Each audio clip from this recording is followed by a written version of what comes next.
Selamat datang kembali di saluran YouTube kami. Hari ini, kami akan membawa Anda dalam sebuah perjalanan sejarah yang penuh inspirasi, di mana kita akan menjelajahi kehidupan dan pencapaian seorang tokoh yang tak terlupakan.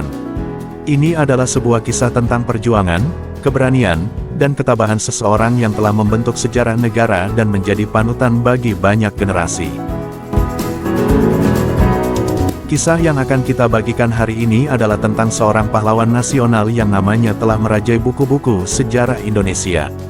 Ia adalah seorang tokoh yang memiliki peran sentral dalam perjuangan untuk kemerdekaan Indonesia, dan legenda hidup yang inspiratif bagi banyak orang.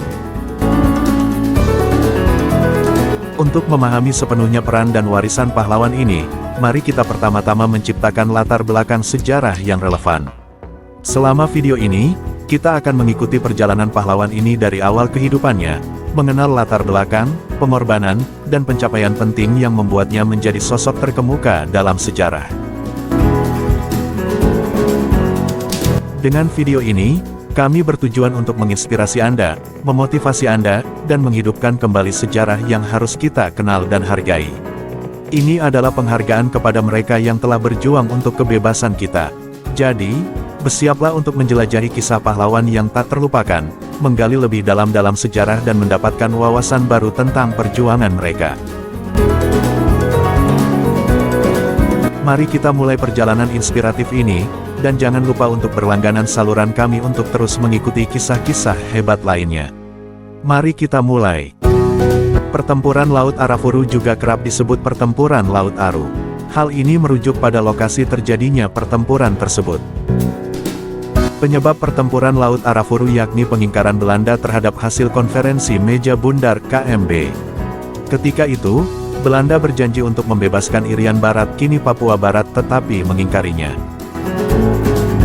Presiden RI Soekarno kemudian mengeluarkan Trikomando Rakyat Trikora sebagai misi pembebasan Irian Barat. Dengan adanya Trikora tersebut, Belanda kemudian memperkuat pertahanannya, sehingga Indonesia perlu membeli persenjataan dari Uni Soviet untuk memperkuat Angkatan Perang Republik Indonesia, APRI. Tidak hanya APRI, Angkatan Laut Republik Indonesia, ALRI, juga diberi misi melakukan operasi infiltrasi pada tahun 1962. Pada era tersebut, pertempuran Laut Arafuru dapat dibilang berlangsung sengit. Mengingat, kedua negara mengerahkan alat utama sistem persenjataan alutsista canggih pada zamannya.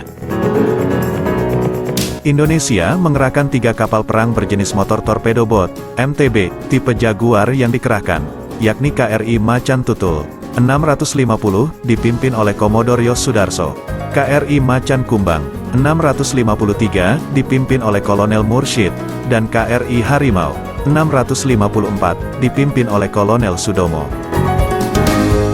Misi dimulai pada tanggal 9 Januari tahun 1962. Direktur Operasi MBAL Kolonel Sudomo di KRI Harimau berangkat dari Tanjung Priok. Sementara Komodor Yos Sudarso ikut dalam KRI Macan Tutul bersama Kapten Winarno. Karena sedang menjalankan misi rahasia, mereka dilarang bersinggah di pelabuhan-pelabuhan yang dilewati. Mereka mendapat suplai makanan dan perbekalan yang dikirim di tengah laut.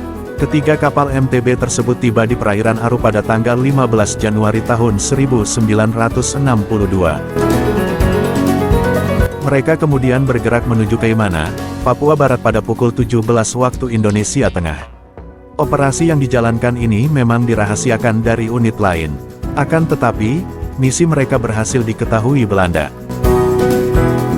2 pesawat maritim Belanda berjenis Neptune dan Firefly memergoki ketiga kapal perang Indonesia MTB ALRI berada di perairan Laut Aru. 2 kapal perang Belanda tersebut diketahui sudah siap menghadang kapal perang Indonesia MTB ALRI, yaitu Fregat Harry Mes Eversten dan korvet Harry Mes Kortenaer. Kapal Belanda Harry Mes Kortenaer lebih dulu bergerak mendekat dan menembakkan peluru suar. Pada saat bersamaan, pesawat maritim Belanda Neptune ikut serta menembakkan peluru suar melalui udara. KRI Macan Tutul dan KRI Macan Kumbang kemudian menembakkan serangan balik berupa meriam sebesar 40 mm. Ketika keadaan semakin genting, Komodor Yos Sudarso segera mengambil alih pimpinan KRI Macan Tutul. Yos Sudarso memerintahkan serangan balik, sedangkan KRI Harimau dan KRI Macan Kumbang diperintahkan untuk bermanuver putar 180 derajat guna mengecoh serangan Belanda. Setelah keduanya bermanuver, di bawah pimpinan Komodor Yos Sudarso, yang saat itu berada di KRI Macan Tutul, berhasil melakukan manuver untuk mengalihkan perhatian musuh sehingga hanya memusatkan penyerangan ke KRI Macan Tutul. Tembakan pertama meleset, tetapi tembakan kedua tepat mengenai KRI Macan Tutul. Menjelang tembakan telak menghantam kapal, Komodor Yos Sudarso meneriakkan perintah dalam sebuah radio komunikasi. Bunyi, kobarkan terus semangat pertempuran. KRI Macan Tutul kemudian tenggelam diikuti dengan gugurnya Komodor Yos Sudarso serta pasukannya, tetapi kedua kapal lainnya berhasil selamat. Yos Sudarso pun gugur dalam tugas negara. Maka setiap tanggal 15 Januari diperingati sebagai Hari Dharma Samudra. Peristiwa ini adalah salah satu dari serangkaian konfrontasi militer dan konflik diplomatik yang terjadi antara Indonesia dan Malaysia selama konfrontasi Indonesia-Malaysia. Konflik ini berakhir pada tahun 1966 setelah mediasi internasional, terutama melalui diplomasi Amerika Serikat dan Britania Raya. Kesepakatan resmi ditandatangani pada Agustus tahun 1966, yang mengakhiri konfrontasi dan mengakui kedaulatan Malaysia. Pertempuran Laut Aru adalah salah satu bagian dari konflik yang lebih besar, yang memiliki akar sejarah yang kompleks dan melibatkan berbagai aspek, termasuk politik, etnis, dan geopolitik. Kobarkan semangat pertempuran dan jangan pernah lupakan perjuangan pahlawan seperti Komodor Yos Sudarso. Mereka adalah contoh nyata keberanian dan pengorbanan untuk kemerdekaan. Mari kita bersama-sama merawat warisan berharga ini, mempertahankan nilai-nilai perjuangan, dan selalu menghormati pahlawan kita.